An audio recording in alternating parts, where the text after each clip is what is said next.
Դուք գործում եք, որ գոծե թետած կգամ։ Ինչ ես ասում։ Այս ազիմոսու ամամեջա։ Այ ոչ տանը։ Հիմա բոլորը կիմանան ճշմարտությունը։ Ներ ինձ դուստր, ես պարտավոր էի ասել Ճշմոց։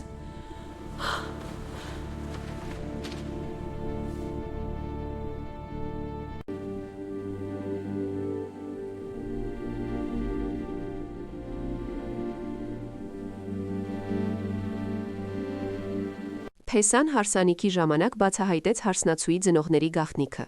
Հյուրերի արձագանքը կսառեցնի ձեզ։ Կարող եք պատկերացնել կանգնած եք խորանի մոտ, պատրաստ ձեր կյանքի սիրուն ասել այո, եւ հանկարծ նա դիմում է ձեր ծնողներին եւ մեղադրում նրանց սպանության մեջ։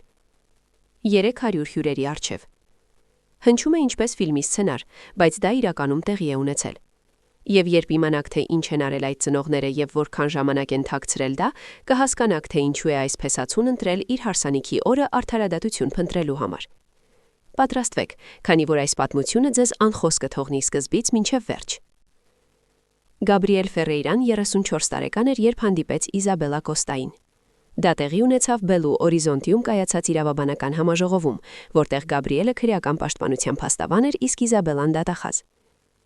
Նրանք արդարադատության համակարգի հակադիր կողմերում էին, բայց քրեական բարեփոխումների վերաբերյալ այդ առաջին բուռն բանավեճի ընթացքում ինչ-որ բան ստեղծեց մի կայծ, որը նրանցից ոչ մեկը չէր սպասում։ Գաբրիելը ցավից կերտված մարդ էր։ 16 տարեկանում նա կորցրեց ծնողներին ճանապարհատրանսպորտային պատահարի հետևանքով։ Վթար, որը ոստիկանությունը գրանցեց որպես մահացու, անվադողի պայթյուն, կառավարման կորուստ, BR 381 մայրուղում մեքենայի շրջել։ Անհապաղ մահեր։ Վկաներ չկային։ Գործը փակվեց։ Գաբրիելին եւ նրա կրտսեր քրոջը Մելիսային մեծացրել է իրենց մորական տատիկը Դոնա Կոնսեսաուն, ով իր համեստ կենցաթոշակով ամեն ինչ արել է իր որբ թորներին կրթություն եւ արժանապատվություն ապահովելու համար։ Այդ կորստի ցավը ձևավորեց Գաբրիելին։ Նա դարձավ քրեական պաշտպանության փաստաբան, քանի որ հավատում էր արդարադատությանը, ճշմարտությանը, մարդկանց իրենց թույլ տված սխալների համար վճարելուն։ Նա անզիջում էր դատարանում, հայտնի էր նրանով, որ երբեք չէր հրաժարվում գործից, հետաքննում էր մինչև ապացույցների ամեն մի նշույլը գտնելը։ Ոմանք նրան անվանում էին մոլերանդ։ Գաբրիելը նախընտրում էր ասել, որ նա պարզապես նվիրված էր ճշմարտությանը։ Իզաբելան տարբեր էր։ Նա սերում էր հարուստ ընտանիքից եւ ուներ բոլոր հնարավորությունները, որոնք կարելի էր հետաքրքիր էր։ Նրանք քաղաքավարի էին, նրբագեղ, հստակ գնահատում էին, թե արդյոք Գաբրիելը բավականաչափ լավն էր իրենց դստեր համար։ Նովալիմայի իրենց առանձնատանը իրենց առաջին ընթրիքի ժամանակ Գաբրիելը զգաց մանրակրկիտ ուսումնասիրության ծանրությունը։ Տունը անհավանական շքեղ էր, բյուրեղապակյա ջահեր, պատերին արվեստի գործեր, ներմուծված կահույք, այգիներ, որոնք կարծես ուղիղ ամսագրից լինեին։ Այսպիսով Գաբրիել, ասաց Ռիկարդոն, երբ նրանք գինի էին խմում լեռներին նայող տերասում։ Իզաբելան ասում է, որ դու քրեական պաշտպանության փաստաբան ես։ Հանցագործներին պաշտպանելը հավանաբար դժվար է։ Ես պաշտպանում եմ հանցագործությունների մեջ մեղադրվողներին, քաղաքավարորեն ուղեց Գաբրիելը։ Բոլորը մեղավոր չեն, եւ նույնիսկ մեղավորները արժանի են արդարացի ներկայացուցության։ Դա օրենքի գերակայության հիմքն է։ Ազնիվ, ասաց Վերան ժպիտով, որը չհասավ նրա աչքերին, բայց դժվար պետք է լինի գիշերները քնել, իմանալով, որ հանցագործին նորից փողոց ես հանում։ Ես խորը քնում եմ գիտակցելով, որ պաշտպանել եմ ճշմարտությունը եւ դատավարական արդարադատությունը։ Գիշերը ինձ արթուն կպահեր այն գիտակցությունը, որ անմեղ մարդը դատապարտվել է, քանի որ նա չի ունեցել բավարար իրավաբանական ներկայացուցություն։ Օդում աննկատ լարվածություն կար, բայց Իզաբելան միջամտեց տատակով եւ պահան անցավ։ Հաջորդ ամիսներին Գաբրիելը փորձեց կապ հաստատել իր աներցակների հետ, սակայն միշտ կար այդ անտեսանելի արգելքը։ Ռիկարդոն քաղաքավարի էր, բայց հեռու, Վերան սրտացավ, բայց սառն։ Նրանք հստակ կարծում էին, որ իրենց դուստրը կարող էր ավելի լավ մեկին ընտրել, ավանդական ընտանիքից փող ունեցող, ճիշտ կապեր ունեցող մեկին։ Նրանց ուշադրություն մի դարձրու, ասաց Իզաբելան, երբ Գաբրիելը հիշատակեց դա։ Սկզբում նրանք բոլորի հետ այդպես են վարվում։ Երբ հասկանան, որ դու զարմանալի ես եւ ինձ երջանիկ ես դարձնում, կբացվեն։ Գաբրիելը ուզում էր հավատալ դրան, բայց այդ զույգի մեջ ինչ-որ բան նրան անհանգստացնում էր, այնպես որ չէր կարողանում անվանել։ Ինչ-որ բան Ռիկարդոյի աչքերում, երբ նա նայում էր Գաբրիելին, ինչ-որ բան այն բանում, թե ինչպես էր Վերան փոխում թեման, երբ Գաբրիելը։ Թող նաև նրանցը լինի։ Գաբրիելը համաձայնվեց, որովհետև սիրում էր Իզաբելային եւ ուզում էր նրան երջանիկ դարձնել, եւ որովհետև խորքում նրա մի մասը հույս ունել, որ հարսանիքը միասին պլանավորելը վերջապես կհալեցնի իր եւ ապագա սկեսուր սկեսրայրի միջև եղած սառույցը։ այն չկոտրվեց։ Եթե երբևէ զգացել եք, որ ինչ-որ բան այն չէ, բայց չեք կարողացել ապացուցել դա, թողեք մեկնաբարություն։ Երբեմն մեր բնազատները գիտեն այնպիսի բաներ, որոնք մեր միտքը դեռ չի մշակել։ Հարսանիքից 2 ամիս առաջ Գաբրիելը աշխատում էր մի դժվարին գործի վրա։ 22 տարեկան մի տղամարդուն մեղադրում էին զինված կողոպուտի մեջ։ Հաջախորդը երդվել էր իր անմեղության մասին, ասելով, որ իրեն կեղծում են։ Գաբրիելը ինչպես միշտ մանրակրկիտ հետաքննություն էր անցկացնում, եւ այս հետաքննության ընթացքում նա բենզալացակայանի անվտանգության տեսախցիկների վրա գտավ ինչ-որ բան, որը ապացուցում էր հաջախորդի ալիբին։ Բայց նրա ուշադրությունը գրավեց ոչ թե ալիբին։ Դա տեսանյութի ֆոնին ինչ-որ բան էր, մի կադրում, որը նա գրեթե բաց թողեց։ Մեքենա, սև BMW, մասամբ տեսանելի համարանիշով, եւ հետևի ապակուն շատ յուրահատուկ պիտակ, Bell Horizonte-ի բացառիկ գոլֆի ընկերության լոգոն։ Գաբրիելը կադրը սառեցրեց, նա մեծացրեց, այդ մեքենան ծանոթ էր, շատ ծանոթ։ Նա տեսել էր այդ մեքենան, կամ ճիշտ նման մեկը Ռիկարդո Կոստայի ավտոտնակում։ Ինչու էր սա կարևոր, որովհետև տեսանյութի ամսաթիվն ու ժամը Գաբրիելի համար նշանակալից էին բոլորովին այլ պատճառով։ Ամսաթիվը 2005 թվականի մարտի 14-ն էր, ժամը 23:47-ն էր, ուղիղ 40 րոպե առաջ BR381 ավտոմայրուղու վրա տեղի ունեցած վթարից, որը խլեց Գաբրիելի ծնողների կյանքը, այդ բենզալացակայանից ընդամենը 15 կիլոմետր հեռավորության վրա։ Գաբրիելը զգաց, որ իր սիրտը արագ բաբախում է, դա պատահականություն էր, այդպես էլ պետք է լիներ։ Սև BMW-ն սովորական էր, այդ պիտակը, այդ գոլֆի ակումբն ուներ հարյուրավոր անդամներ, դա ոչինչ չէր նշանակում, բայց Գաբրիելը չէր հավատում պատահականություններին, ոչ թե իր աշխատանքին, այնպես որ նա անում էր այն, ինչ միշտ անում էր։ Նա հետաքննում էր։ Սկզբում նա ստուգեց գրառումները։ Ռիկարդո Կոստայի անունով 2005 թվականին գրանցված սև BMW-ն ուներ հենց այդ համարանիշը։ Կատարյալ համընկնում էր։ Երկրորդ նա ստուգեց, թե որտեղ էր Ռիկարդոն այդ գիշեր։ Նա պատահաբար կանչեց Իզաբելային ընթրիքի ժամանակ։ Սիրելիս, որտեղ էին ապրում քո ծնողները 2005 թվականին։ Այստեղ, Belo Horizonte-ում։ Ինչու։ Պարզապես հետաքրքրասեր եմ։ Նրանք միշտ այստեղ ապրել են։ Ամուսնանալուց ի վեր հայրս միշտ ասում է, որ Մինաս Ժերայսը Բրազիլիայի սիրտն է։ Ինչու այդ տարօրինակ հարցը։ Ոչինչ, պարզապես մտածում էի, թե ինչպես էին մեր կյանքը զուգահեռ ընթանում, առանց մեզ իմանալու։ Բայց Գաբրիելը մտածում էր բոլորովին այլ բանի մասին։ Եթե Ռիկարդոն ապրում էր Belo Horizonte-ում, ինչու էր նա այդ բենզալցակայանում երեքշաբթի օրը ժամը 23:47-ին, ուղևորվելով դեպի BR381, մահացու վթարից 40 րոպե առաջ։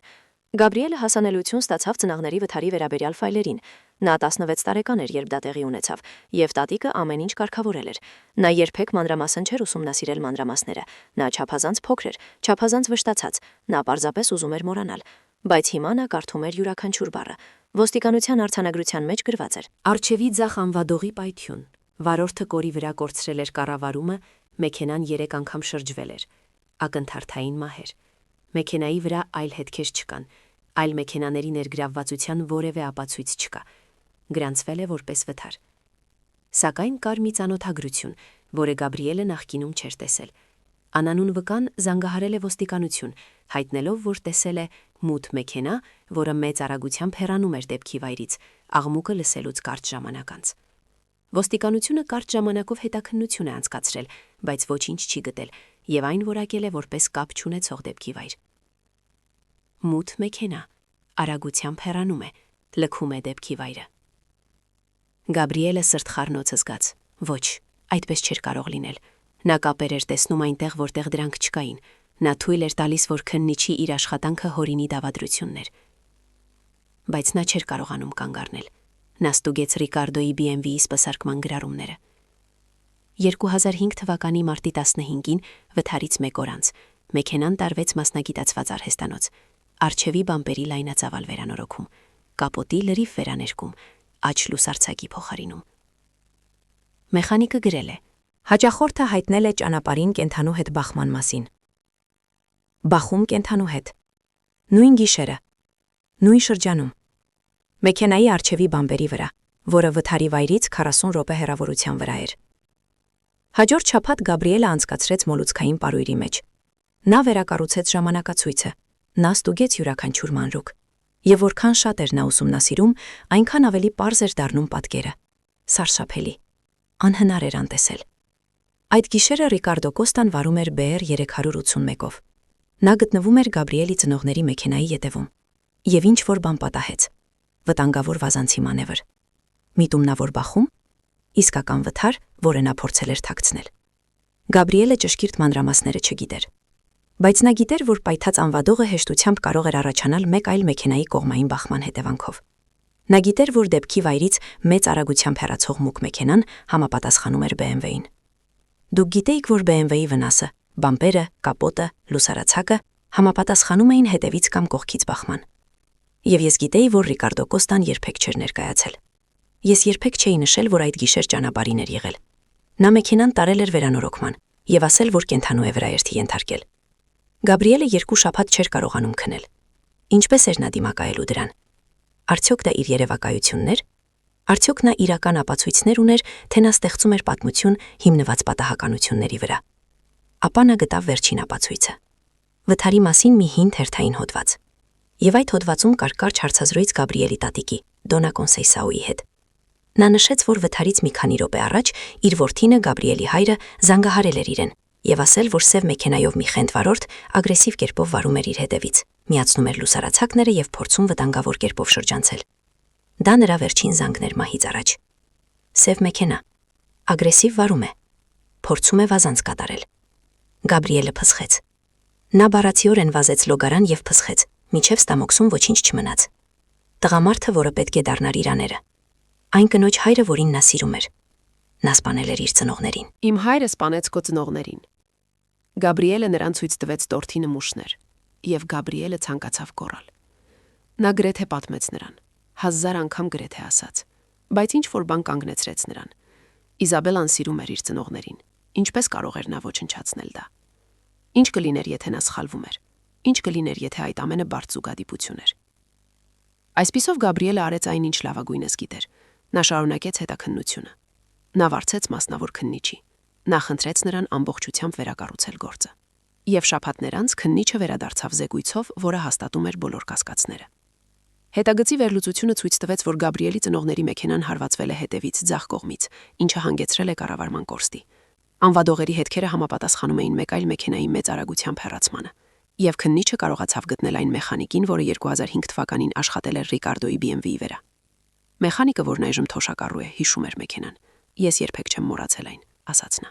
որովհետև վնասը կենթանու հարվածից չէր։ Այն ակնհայտորեն մեկ այլ մեքենայի հետ բախման արդյունք էր։ Ես նույնիսկ հաճախորդին ասաց այդ մասին, բայց նա պնդեց, որ դա մեծ եղջերու է։ Նա կանխիկ վճարեց ապահովագրված չլինելու համար։ Ես կարծում էի, որ դա պարզապես ինչ-որ մեկի փորձն է խուսափել ապահովագրավճարի բարձրացումից, բայց ինձ միշտ կասկածելի էր թվում։ Գաբրիելն այժմ ամեն ինչ ուներ։ Նա ուներ անհերքելի անուղղակի ապացույցներ, բայց նա չուներ բացարձակ ապացույցներ, որոնք կբավարարեին դատարանում։ Նա չուներ ականատես, նա չուներ խոստովանություն, նա չուներ ԴՆԱ կամ մատնահետքեր։ Նա ուներ գիտելիք, բարոյական վստահություն եւ անհնարին ընտրություն։ Նա կարող էր դիմել ոստիկանություն, բայց նա գիտեր, որ 19 տարի անց միայն անուղղակի ապացույցներով ոչինչ չէր պատահի։ Գործը վաղեմության ժամկետն անցել էր, ապացույցները անբավարար էին։ Նա կարող էր անձամբ հանդիպել Ռիկարդոյի հետ, բայց հետո ինչ։ Տղամարդը կհերքեր դա։ Նա կսպառնար դատի տալ զրպարտության համար։ Իզաբելան կհայտնվեր անհաջողության մեջ։ Նա կարող էր Իզաբելային ասել, բայց դա կկործաներ նրան։ Եվ Տատիկ, եթե իմանայիր, թե ով է մեղավոր վթարի համար, ինչ կանեիր։ Դոնա Կոնսեյսաոն, որն այժմ 78 տարեկան է, երկար մտածեց։ Նրա պապիկը միշտ ասում էր, որ գաղտնի կերպով իրականացվող արդարադատությունը արդարադատություն չէ, այլ վրեժխնդրություն։ Իսկական արդարադատությունը լույսի կարիք ունի, այն վկաների կարիք ունի, այն պետք է, որ բոլորը իմանան ճշմարտությունը։ Բայց ինչ կլինի, եթե այդ ճշմարտությունը վիրավորի անմեղ մարդկանց։ Որդիս, ճշմարտությունը չի վնասում անմեղ մարդկանց, սուտը ցավեցնում է։ Ճշմարտությունը կարող է ցավեցնել, բայց այն ազատում է քեզ։ Սուտը բանտարկում է բոլորին։ Գաբրիելը գիտեր, թե ինչ պետք է աներ։ Նա գիտեր եւ վախենում էր, բայց նա չէր կարող ամուսնանալ Իզաբելայի հետ այդ ստի տակ։ Նա չէր կարող ձևացնել, թե չգիտի։ Նա չէր կարող թույլ տալ, որ Ռիկարդոն անհետևանք շարունակի իր գործը։ Այսպիսով նա պլանավորեց մանրակրկիտ, ինչպես քրեական պաշտպանության փաստաբանը, նա կառուցեց իր գործը։ Նա հավաքեց բոլոր ապացույցները, նա պատրաստեց բոլոր փաստարկները եւ նա ընտրեց ճիշտ պահը։ Դա կլիներ հարսանիքին, բոլորի աչքի առաջ։ Ռիկարդո Կոստան 19 տարի անցկացրել էր թաքնված, պաշտպանված ստով ու լռությամբ, բայց այլևս ոչ։ Հարսանիքից 3 օր առաջ Գաբրիելը վերջապես պատմեց իր քրոջը, Մելիսային։ Նա ցույց տվեց նրան բոլոր ապացույցները։ Նա տեսավ, թե ինչպես նրա դեմքը ցնցվեց, ժխտեց, զայրացավ եւ վերջապես սառը վճռականությամբ։ Դու սա հարսանիքին անելու ես, հարցրեց նա։ Փորձիր։ Իզաբելայի արչև։ Նա պետք է իմանա, թե ով է իրականում իր հայրը, եւ հայրը պետք է հրաբարակավար երեսվի ճշմարտության հետ։ Սա նրան կկործանի։ Սուտն է, որ կոչնացնի նրան, ի վերջո, ես կնախընտրեի, որ դա տեղի ունենար հիմա, նախքան ամուսնանալը, քան 10 տարի հետո, երբ երեխաներ ունենանք։ Ինչ անել, եթե սխալվում ես։ Ես ամեն ինչ 1000 անգամ ստուգել եմ, չեմ սխալվում։ Մելիսան գրկեց եղբորը։ Այդ դեպքում ես այնտեղ կլինեմ, երբ դու սա անես, մենակ չես լինի։ Հարսանիքի օրը գեղեցիկ լուսաբաց էր, երկինքը բարձ էր, ջերմաստիճանը կատարյալ, Տիրադենտեսի ֆերման հիասքանչ էր, սպիտակ եւ ոսկեգույն ծաղկային զարդարանքներով։ 300 հյուր ժամանեց, հուզված եւ նրբագեղ հագուստով։ Իզաբելան շողշողում էր, Գաբրիելը հերվից տեսավ նրան, երբ նա պատրաստվում էր, եւ նրա սիրտը Սիրելի ընկերներ եւ հարազատներ, մենք այսօր հավաքվել ենք այստեղ նշելու Գաբրիելի եւ Իզաբելայի միությունը։ Նա շարունակեց ավանդական խոսքերով. սիրո, նվիրվածության, ազնվության, վստահության մասին։ Յուրաքանչյուր բառ դաժան իրոնիա էր։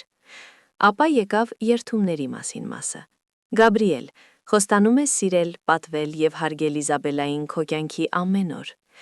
Գաբրիելը խորը շունչ քաշեց. կամ հիմա էր, կամ երբեք, հետդարձի ճանապարհ չկար։ Մինչև պատասխանելը, ասաց նա, նրա ձայնը հանգիստ, բայց հստակ արձագանքում էր տաղավարում։ Կա մի բան, որ պետք է ասվի, մի բան, որ այստեղ բոլորը պետք է իմանան։ Պատարագիչը շփոթված էր, Իզաբելան նայեց Գաբրիելին, աչքերում մտահոգություն։ Հյուրերը սկսեցին շշնջալ։ Գաբրիելը դարձավ ոչ թե Իզաբելայի կողմը, այլ Ռիկարդո Կոստայի կողմը, որը նստած էր առաջին շարքում, վերայի կողքին։ Պարոն Ռիկարդո Կոստա, ասաց Գաբրիելը մտածված, ես պետք է հարց տամ այս բոլոր վկաների առջև, որտեղ էիք 2005 թվականի մարտի 14-ի գիշերը։ Ռիկարդոն գունատվեց. Ինչ, դա պարզ հարց է, որտեղ էիր այդ գիշեր։ Ես չեմ հիշում, դա 19 տարի առաջ էր, ինչու է դա կարևոր։ Թույլ տվեք թարմացնել ձեր հիշողությունը, դուք վարում էիք BR 381 մակնիշի մեքենա, սև BMW մակնիշի մեքենայով, եւ դուք վթարի պատճառ դարձաք, որը 2 մարդու կյանք խլեց։ Լռություն տիրեց, 300 մարդ սարեց։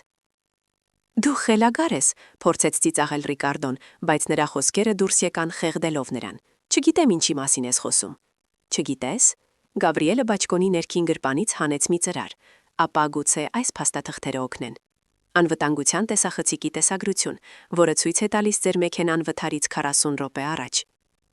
Տեխնիկական սպասարկման գրառումներ, որոնք ցույց են տալիս, որ դուք հաջորդ օրը մեքենան տարել եք լայնածավալ վերանորոգման։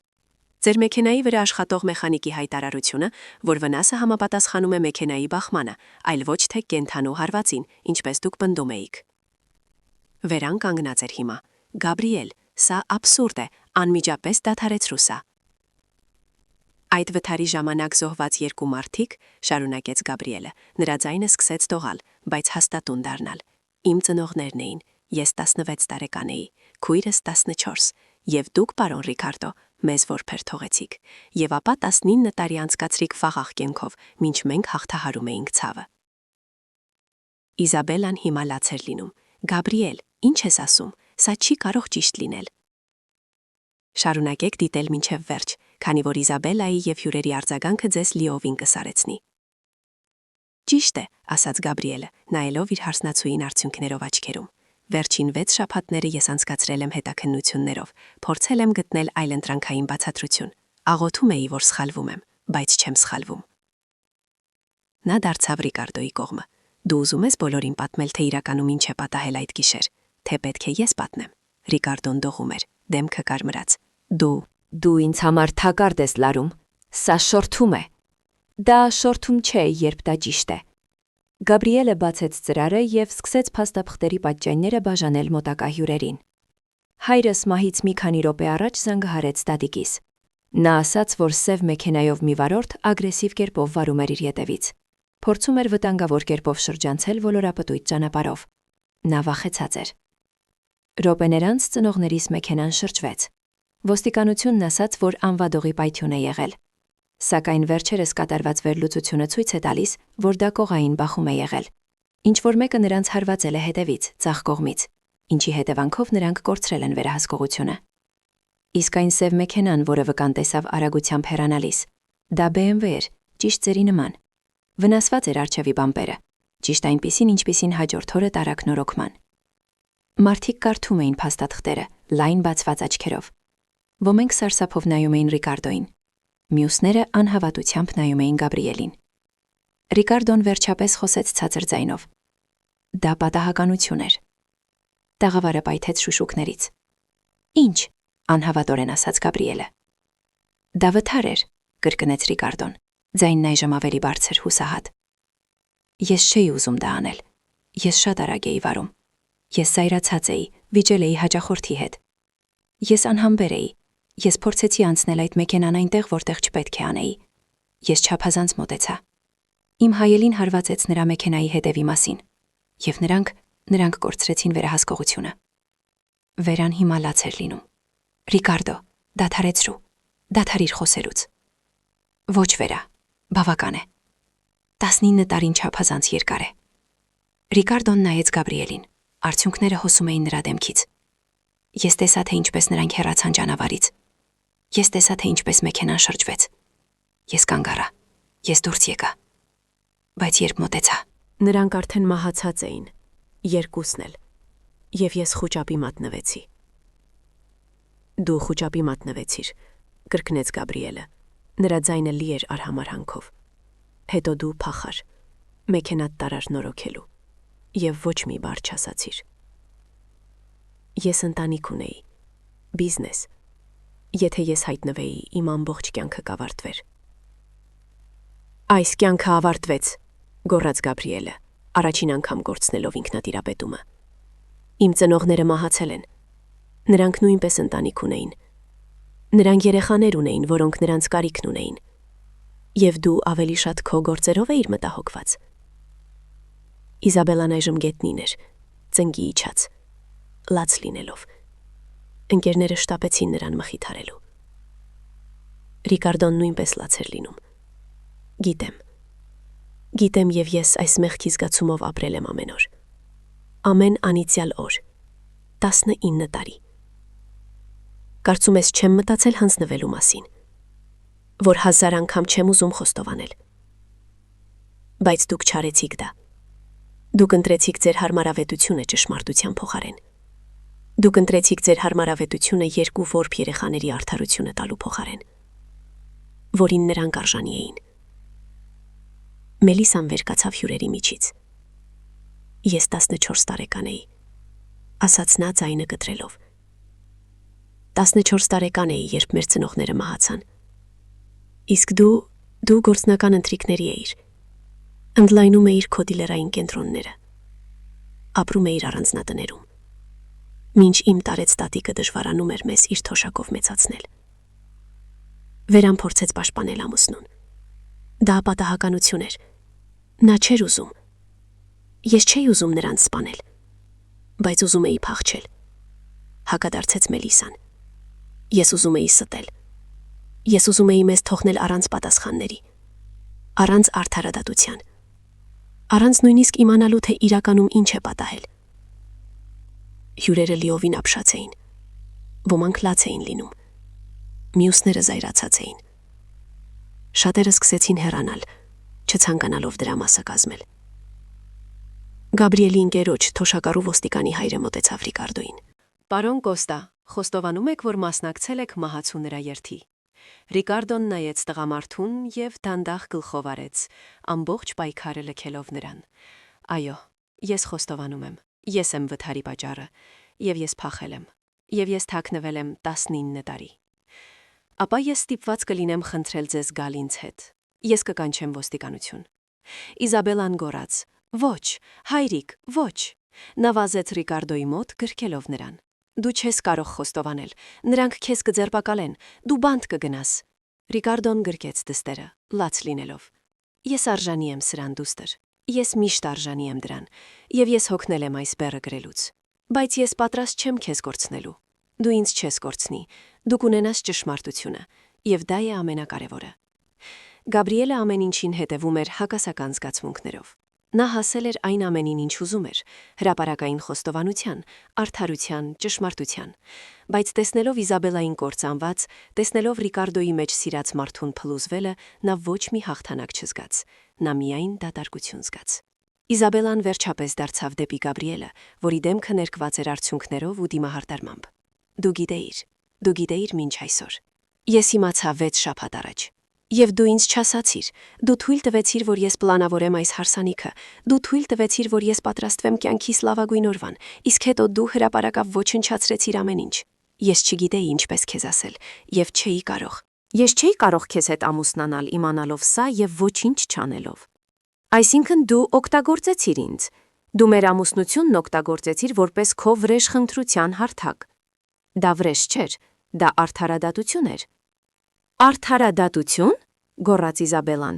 Կարծում ես սա է արդարադատությունը։ Իմ ամբողջ ընտանիքին 300 մարդու առջև նվաստացնելը, փչացնել այն օրը, որին ես 1 տարի պլանավորել էի, ինձ հիմարի տեղ դնելը։ Իզաբելա, ոչ, ինձ հետ մի խոսիր։ Նա հանեց նշանադրության մատանին եւ նետեց նրա ոտքերի տակ։ Դու այնքան ես տարված քո բարոյական գերազանցությամբ, որ նույնիսկ չգիտակցեցիր, որ կդառնաս նրա նման դաժան, գուցե ավելի վատ, որովհետև հայրս գոնե այդ պահին խուճապի մեջ էր,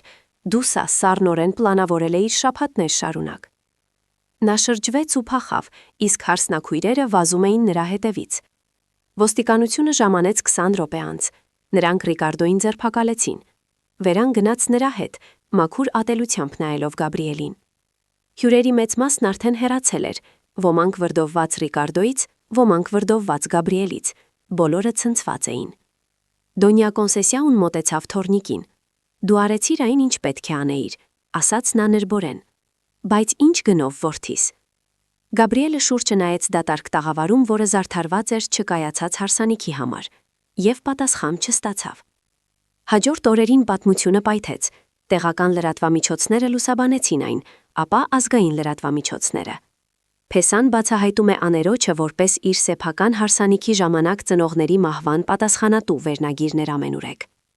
Կարծիքները բաժանված էին, ոմանք Գաբրիելին հերոս էին անվանում, մեկը ով քաջաբար արդարություն էր փնտրում, մյուսները նրան դաժան էին անվանում, ասելով, որ նա պետք է ոստիկանություն դիմեր մասնավոր կերպով։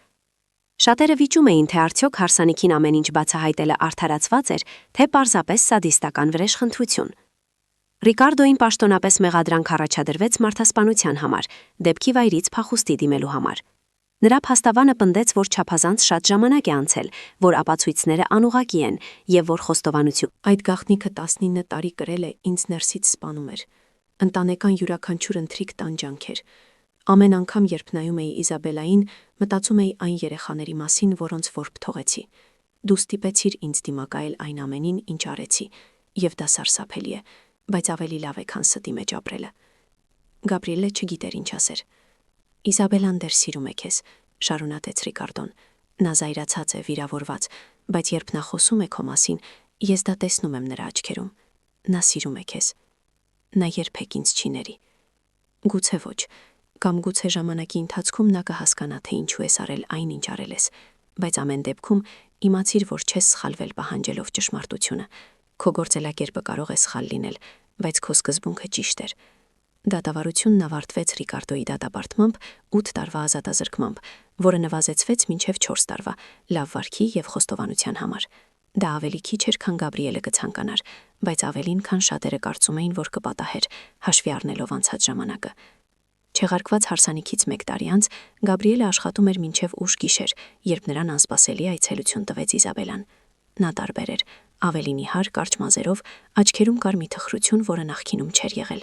բայց միևնույն է գեղեցիկ, դեռևս այն կինը, որը նա սիրում էր։ Բարև, ասաց նա։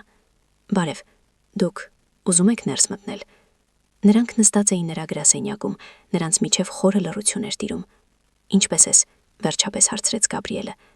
Գոյատևում ես, դու։ Նույնը։ Ավելի շատ լռություն։ 3 բանտում այցելեցի հորսը, ասաց Իզաբելան։ Նա թվում է ավելի լավ, ինչ որ կերպ ավելի թեթև, ինչպես մի ծանրություն վերացել է։ Գաբրիելը գլխով արեց չիմանալով ինչ ասել։ Նա ինձ ամեն ինչ պատմեց, այդ գիշերվա ամեն մի մանրուք, եւ ես վերջապես հասկացա։ Գաբրիել, հայրս սպանեց քո ծնողներին։ Ինչպես կարող էի սա նախկինում չտեսնել։ Ինչպես կարող էի չնկատել, թե ինչ ծանրություն էր նա կրում։ Որովհետև մենք տեսնում ենք այն, ինչ ուզում ենք տեսնել մեր սիրելի մարդկանց մեջ։ Դու ատում ես ինձ, հարցրեց նա, արդյունքները սկսելով հոսել, որովհետև ես նրա դուստր եմ։ Երբեք, ես երբեք չէի կարող քեզ ատել։ Բայց դու կործանեցիր ինձ, դու կործանեցիր իմ ամբողջ աշխարհը։ Դիտեմ եւ շապ եմ ցավում, որ այսպես արեցի։ Պետք է քեզ անձամբ ասեի, պետք է ընտրության հնարավորություն տայի, բայց ես այնքան էի կլանված զայրույթով, ցավով, արդարադատության կարիքով, որ չէի կարողանում դրանից այն կողմ տեսնել։